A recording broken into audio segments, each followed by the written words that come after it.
My topic is the manual Descemet stripping endothelial keratoplasty.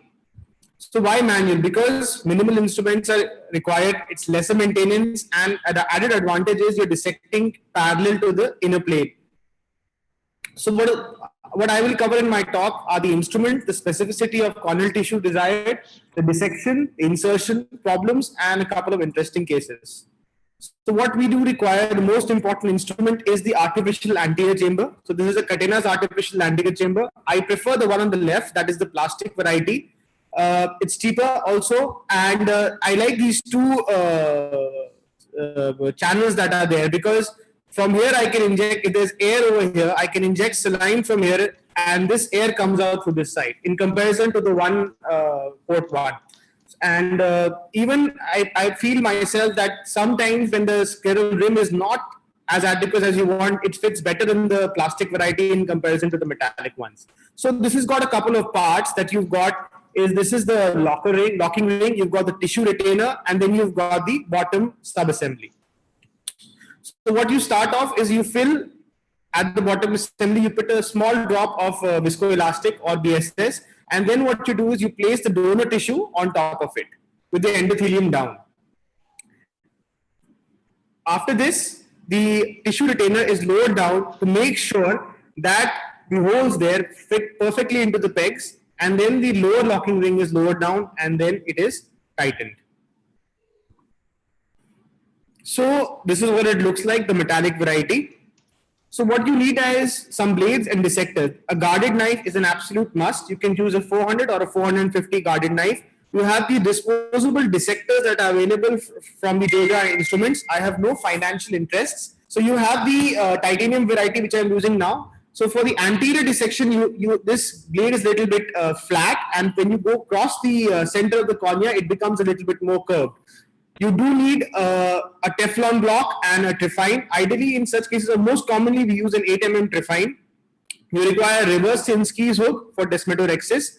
You require a dissect marker. Commonly, we use a 8 mm marker. The donor cornea, the lenticle thickness, in case of dissect, varies between 68 to 240 microns. And ideally, it should be around 150 with a 3 to 4 mm scleral rim. So this is very, very important, because otherwise it's not going to fit properly inside the anterior chamber, artificial anterior chamber. So the MK media cornea is a little bit thicker. So therefore, you need a larger incision via the guarded knife, or a deeper incision, sorry, and in comparison to the Cornisol or the Optisol corneas. So this is how it looks like. You put a drop of BSS over there. Viscoelastic, and then you can put the donor cornea on top.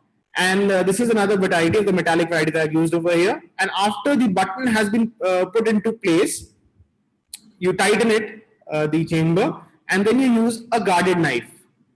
So once this guarded knife is used, then you use a crescent knife and go inside it a little bit. And this is the first dissector that I was talking about. So you go inside. Somewhat you can use a wriggly motion here, but later on you can see the movement changes. This is the movement that is desired when you're dissecting in such a case. And then you change the dissector when you cross the half and you dissect it. It's extremely important that you dissect at right till the edge. Otherwise, when you do a trephinition, it's going to cause a problem, and there's going to be some attachments there. So when you have you can have an inadequate scleral rim, you can have a failure to get a watertight chamber, you can have a tight chamber. So when you have an inadequate scleral rim, you cannot use the tissue. When you failure to get a watertight chamber, it results in incomplete dissection, or the graft is irregular, or a too thick graft. If you have a tight chamber, there's always a risk of a buttonhole or a perforation. Or you can also get a too thin graft, which can be sometimes difficult to maneuver. So what you ideally require is a slight dimple. So you have various inserting instruments like the Busan's glide, the endo inserters are also available. Sometimes nowadays you get pre-cut tissues as well. But what my preferred technique is the simple one, the cost-effective one, that is the bent 26 gauge needle, where you bend it at the angle in such a manner, and then right at the tip or just away from it, you create a swan neck type of a formation. So some people do use the Sinskey hook, but this is what I prefer. And once that is done, a trephinition is done, and some HPMC is placed over the tunnel. You do need a scleral tunnel when you're using a 26 gauge needle for such purpose, or via the push technique, and it is placed on this area. And using this, you slide it inside. So remember, this has to be a swift movement and one go movement. You cannot go back and come back. And then you put in some air behind it, you suture the tunnel, and then again you can form a full bowel. This is what this patient looked like post-operatively, and the graph is very well opposed. You can have some complications, like when you're dissecting over here, you can have a buttonhole formation. So in such a case, what you will have to do is dissect the other part which doesn't have the buttonhole, and then you can extend your incision using a universal scissors, and then dissect the other area. Finally, when you come to that part, you can use a crescent knife, but you have to be very careful because underneath is a very thin layer of stroma and the DM and the endothelium, and you can cause a perforation. I don't have a video of a thick lenticule. However, it's easy to insert and handle it. However, the problem that comes with it is the apposition, and it gets dislodged more commonly in comparison to a thin lenticule. This is another video of an ultra thin lenticule. So this video, so the double cornea was done, and there wasn't any issue. It was 3 cases I was doing it, and I realized that the very thin lenticule. I was like, okay, very good. It will get opposed very nicely. A good result. I'm very happy about it so far. So when I insert it inside, so this is when the problem starts. It's folding. It gets a little bit difficult to handle. So a lot of manipulation was required in such a case to get it into position. So you do not want such very thin lenticules when you're doing a dissect.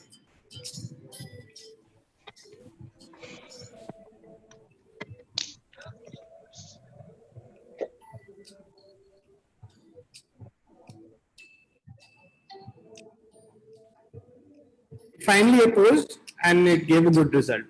At the end of it, it was this little lenticle was about, you can say about 30 microns, 25 microns or so. It was very thin. So another complication that you can have is a DM perforation. So far the dissection is going well. There's no problem at all. But you see over here, a perforation has occurred. Let's look at it in slow motion. So what you can do in such situations is you can again form the anterior chamber, and sometimes we do have a problem with the tissue that you have. Can you mute the other speakers, please? I am still believing that One Direction is getting a reunion. I'm not giving up. I know. I know they're getting a reunion. There has to be a reunion. Anand, can you mute the other speakers? Yeah. I can't. So what you can do in such situations is you can flip it over and dissect on the other side, but it's always better to have a backup tissue. Let's look at some interesting cases. So this was a dissect that I had done in a young male, a single-eyed patient who was post AGV. The epithelium was removed and a dissect marker was used after staining with the marker pen. It's an 8 mm, and because there was a bleb over there and a valve over there, so I used a clear corneal incision using a 2.8 mm keratome. This was followed by desmetorexis, and this the desmus membrane was removed. So this incision was then expanded using a 5.2 mm keratome. Now the next part is you have to trim this tube because it's going to come in contact with your graft and it's going to cause it to fail. Ideally, you would want more area to be cut. This is what my glaucoma colleague told me later. This is a slightly thick lenticule, around 200-240 microns. And that's why you see it went in easily, and it wasn't a problem with that. Air bubble was put, and this was sutured.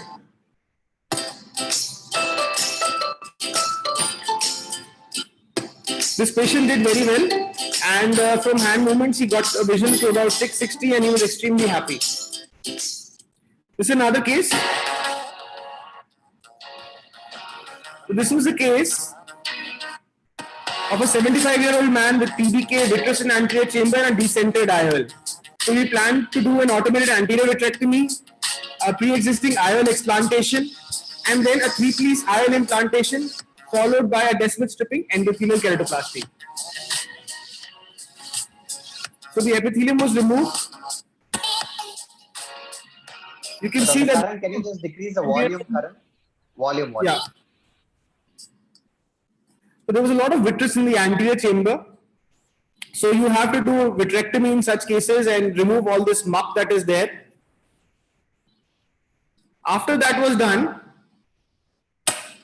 the problem, then I had explanted the IOL, which was very decentered.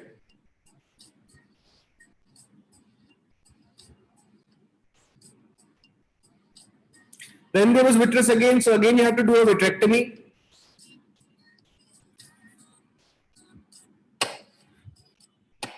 Then I'm checking for the sulcus over here, if there's any sulcus over here. So I did find a sulcus. So I had planned an iris claw IOL to be kept as a backup. You can also do an SFIL if there's no, and combine it over here. So then there was a lot of synechia between that bag remnant and the iris. So then I used OVD and, you know, created a space somewhat in between there. Followed by the insertion of a 3-piece IOL into that sulcus.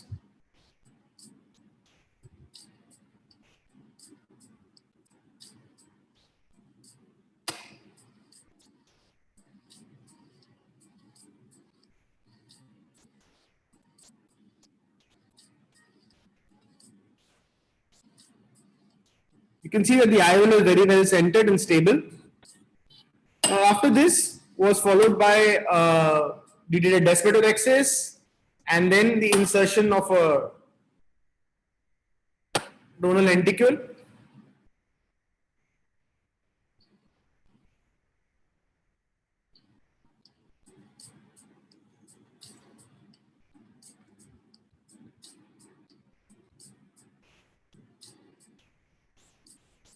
And via the scleral tunnel, I had pushed it inside.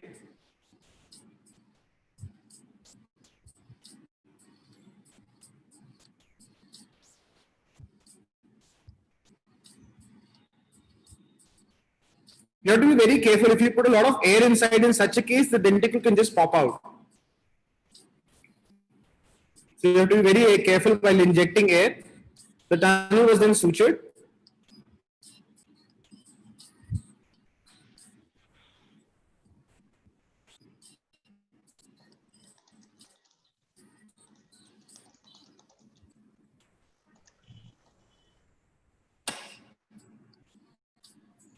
And this is what it looked like at the end of surgery. The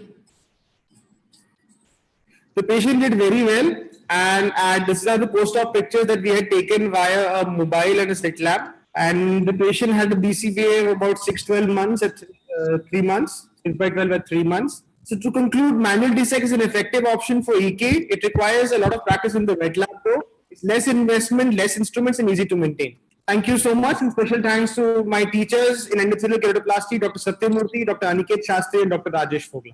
Thank you so much.